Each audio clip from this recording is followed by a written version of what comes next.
lumapit sa akin, isang malapit na kaibigan ng Presidente Marcos Jr. Ang sabi ko sa kanya, ay, alam pa ni Bongit yung ginagawa niya? Alam niya ba na nanganganib ang panguluhan niya dahil sa maling mga galaw niya? Sinusunod niya ang payo ng kanyang mga abogadong mali. Siya ang nalalaglag. Alam po niyo sabi sa akin ng malapit niyang kaibigan. Siyempre, hindi ko na sasabihin kung sino. Maniniwala ka ba, Sal, na hindi siya nagplano niyan? Iba. Iba.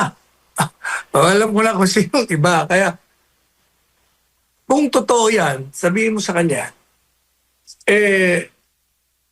yung posisyon niya tama, walang jurisdiction.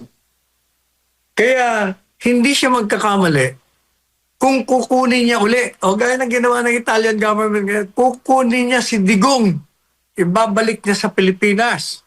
Sapagkat, mulat sa pool naman ang sinasabi niya, walang jurisdiction. Ang nagkamali lang, yung mga bata niya. Yan, yung si Torres, si Marbil, yung DILG, yung SOJ, puro mali. Mali.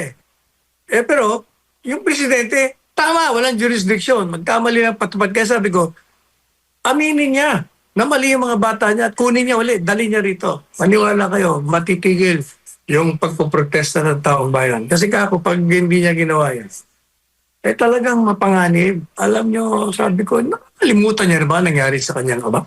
Nakalimutan niya na ba nangyari kay Erap Estrada? Mauulit na naman yan. Ayaw natin yan.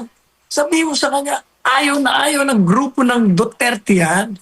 Sapagkat pag ginawa yan, balik na naman tayo, bagsak na naman ang ekonomiya natin. Eto, nalugmok na nga, lulugmokin na naman.